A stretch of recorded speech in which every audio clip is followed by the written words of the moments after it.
கர்த்தர் உன்னை தினமும் தேடி வர என்ற தலைப்பில் நாம் அதிகமாக தியானித்து வருகிறோம். இன்று கர்த்தருடைய வார்த்தையை தியானிப்போம்.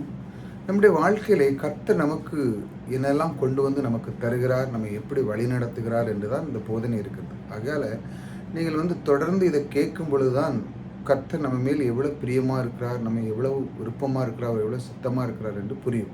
தொடர்ந்து கேளுங்கள். இன்று அவர் நமக்கு பாருங்கள் வாழ்வை தருபவர். அவர் நம்முடைய வாழ்க்கையிலே நம்மை நோக்கி பார்த்து நமக்கு தேவையான வாழ்க்கைக்கு என்ன தேவை என்று அவர் தருகிற தேவன் நமக்குள்ளே இருந்து அவர் நிறைய வார்த்தைகளை நமக்கு கொடுத்திருக்கிறார். அந்த வார்த்தைகளை இருந்தால் நாம் போதிக்கிறோம். ஒவ்வொரு நாளும் கர்த்தருடைய வார்த்தையில் நம்முடைய இருதயத்தை எப்படி பலப்படுத்துது என்ற அந்த ஒரு பெரிய தொடர் போட்டிருக்கிறேன். இப்போ ஒரு தொடர் வருது, செழிப்பை பற்றி. கர்த்தர் நம்முடைய செழிப்பை எப்படி அவர் விரும்புகிறார், அவருடைய சித்தமும் விருப்பமாக இருக்கிறார், அதை பற்றி போட்டு வருகிறேன். தொடர்ந்து பாருங்கள், கர்த்தர் நம்மளை எப்படி நேசிக்கிறார், அதுதான் ரொம்ப முக்கியம். நான் திரும்ப திரும்ப சொல்ல, நீங்கள் கர்த்தரை மகிமை இது பண்ணி, அதாவது நீங்கள் நான் செய்ததுனால கர்த்தர் மகிழ்ச்சி அப்படிலாம் நீங்கள் நினைக்கிறத விட்டுட்டு கர்த்தரனை எப்படி நேசிக்கிறார் அப்படி நீங்கள் அதற்குள்ளே வரும்பொழுது நீங்களே மாறிடுவீங்க. இப்போ அதான் பேட்டர்ன். சிலவங்க தன்னை திருப்திப்படுத்துவதாக கர்த்தருக்கு அதை செய்யணும், இதை செய்யணும், அப்படி செய்யணும். முதல்ல கர்த்தர் என்ன எப்படி நேசிக்கிறார், அதுதான் ரொம்ப முக்கியம். அதைத்தான் நீங்கள் கற்றுக்கொள்ளும் போது நீங்கள் தன்னாலே மாறுவீங்க. ஏன்னா அவர் பரிசுத்தாவே உங்களுக்குள்ளே வேலை செய்ய ஆரம்பிச்சிடும். மனிதன் என்ன தன்னை பெருமைப்படுத்துகிறான். அதை விட்டுட்டு கர்த்தரை நீங்கள் நாடும் பொழுது அவர் உங்களுக்கு வாழ்வை எப்படி தருகிறார் பாருங்க. உன் சுக வாழ்வு சீக்கிரத்திலே துளிர்ந்து உன் நீதி உனக்கு முன்னாலே செல்லும், கர்த்தருடைய மகிமை உன் பின்னாலே காக்கும். இந்த வார்த்தை இவ்வளோ அற்புதமான ஒரு வார்த்தை பாருங்க. உன் வாழ்வு சுக வாழ்வு, அதாவது நீ சந்தோஷமா இருக்கணும். வாழ்வு மட்டுமல்ல, சுக வாழ்வு. எல்லாத்திலுமே நோய் நொடியிலிருந்து எல்லாம் நீக்கி, பணம் பொருளாதாரத்தில் எல்லாத்திலும் செழித்து, உன்னுடைய நீடிய ஆயுஷ் காலத்தில் இந்த பூமியிலே கர்த்தருக்காக சுவிசேஷத்தை அறிவித்து அவருடைய வார்த்தையை பிரசங்க பண்ண ஒரு அருமையான ஒரு வாய்ப்பை தேவன் கொடுத்தார் என்று நீங்கள் மனதார சொல்ல வேண்டும்.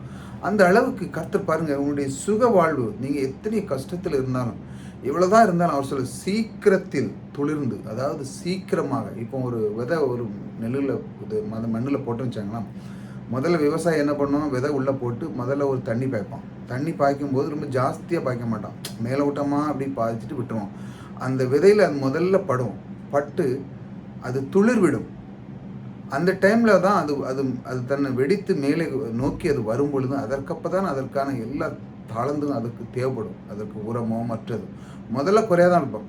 அதே மாதிரி தேவன் பாருங்க, அந்த சுக வாழ்வை உங்களுக்கு துளிர விட்டு உன் நீதி உனக்கு முன்னாலே செல்லும். அவருடைய வார்த்தை பாருங்க, கர்த்தர் உனக்கு முன்பாக செல்கிறார். அதை எப்படி வழி நடத்தணும், அதை எப்படி செய்யணும், அதை எப்படி பண்படுத்தணும், இதெல்லாம் அவர் உனக்கு சொல்லிக்கொண்டே இருக்கிறார். நீ எப்படி வாழ வேண்டும், நீ எப்படி இருக்க வேண்டும், உன்னுடைய வாழ்க்கையில் எதையெல்லாம் நீ கற்றுக்கொள்ள வேண்டும் என்று அவர் பாருங்க. அந்த நீதி என்பது தேவனுடைய வார்த்தை. உங்களுக்குள்ளே இருந்து செய்கிற அந்த கிருபை, இதெல்லாம் பாருங்க உனக்கு முன்னாலே செல்லும். அது நீ ஒரு காரியத்தை போறியா, அதுக்கு முன்னாலே உனக்கு ஆயத்தம் பண்ணி உனக்கான எல்லா தேவையும் படிக்கிறதுக்கு ஏதாட்டும் ஒன்று நீ முயற்சி பண்ணி செய்திருக்கியா, உனக்குள்ளே இருக்கிற அந்த வரத்தை அவர் ஊக்குவிக்கிறார். அதாவது வரத்தை அவர் வளர்க்கிறார். உனக்கு முடியாத ஒன்று காரியம் இல்லவே இல்லை. உன்னுடைய தாளந்துக்குள்ளேருந்து அவர் உன்னை இது பண்ணி உங்களுக்கு அதிகமான பலத்தை கொடுக்கிறார், அதிகமான சக்தியை கொடுத்து உங்களுடைய வளர்ச்சியை அவர் வளர்க்கிறார் பாருங்க. அந்த வளர்த்து மூலமாக கர்த்தர் மகிமை உன் பின்னாலே காக்கும். அவருடைய மகிமை நீ இதெல்லாம் செய்யும் பொழுது அது காக்கும். அவருடைய மகிமை உன்னை காக்கும். எப்படி? உன் நீதி உனக்கு முன்னாலே செல்லும் பொழுது. இதுதான் அதில் ரொம்ப மிக முக்கியமான பாயிண்ட். அவர் உனக்கு முன்பாக செல்லும் போது ஒரு காரியத்தில் நம்ம செய்கிறோம், இது என் திறமை அப்படி சொல்லிட்டு போனீங்கன்னா, மனிதனுடைய செயல் பார்த்தீங்கன்னா, அந்த மனுஷன் பார்த்தீங்கன்னா எங்கே போனாலும் அவனுடைய பிரச்சனை தான் இருக்கும். அவன் பாருங்கள், ஏதாட்டும் அவன் பிரச்சனை பண்ணிகிட்டே இருப்பான். ஆனால் பாருங்கள், நீதி உனக்கு முன்னாலே செல்லும்போது, கர்த்தர் உனக்கு முன்பாக செல்லும்போது, அவர் இந்த பூமியை படைத்தவர், அந்த அண்ட சராசரிபடி மனுஷனை படைத்தவர்.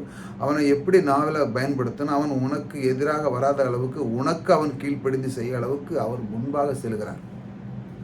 இதை ஒரு மனிதன் புரிந்து கொள்ளும் பொழுது என்ன நடக்குது பாருங்க, அவனுடைய வாழ்வு ரொம்ப தரம் உயர்கிறார்.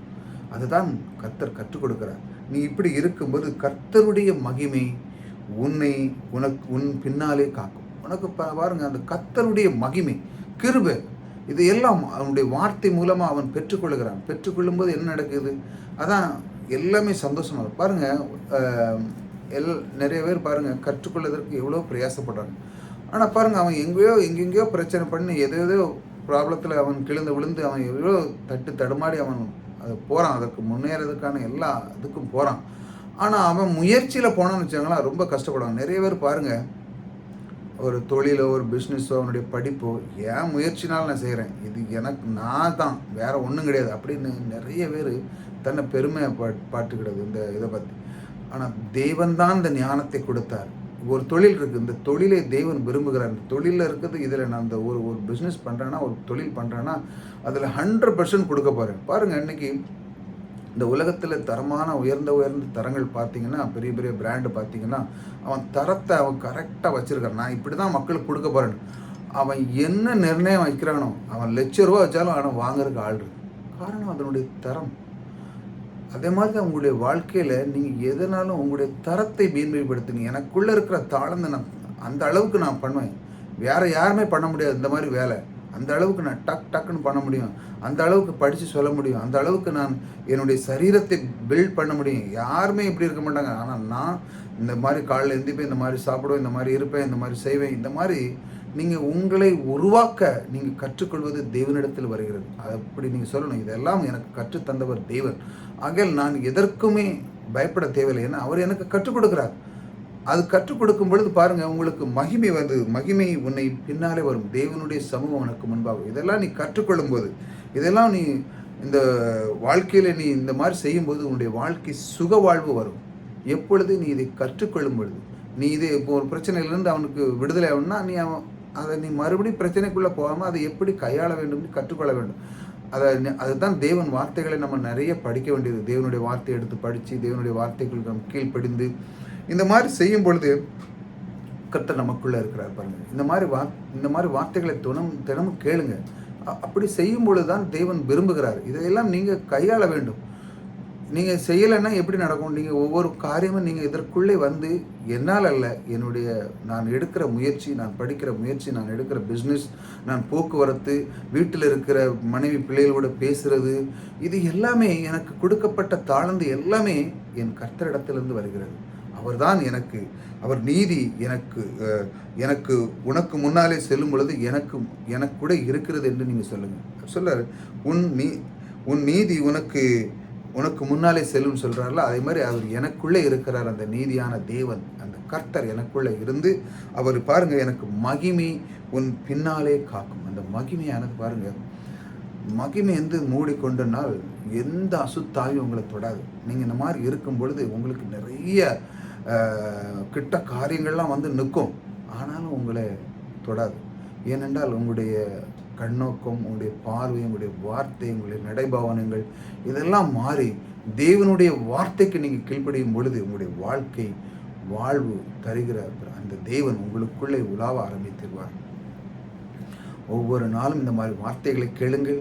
புதிதாக சப்ஸ்கிரைப் பண்ணுங்கள். தொடர்ந்து மற்றவர்களுக்கு ஷேர் பண்ணுங்கள். கர்த்தர் நம்மை எப்படி நேசிக்கிறார். அவர் சொல்லுகிறார், இன்று நான் உனக்கு சுகவாழ்வு தருவேன். சுகவாழ்வு தருவது மட்டுமல்ல, நான் உன் கூடவே இருப்பேன். நான் உன் கூடவே இருக்கிறது மூலமாக உனக்கு மகிமை தருவேன்.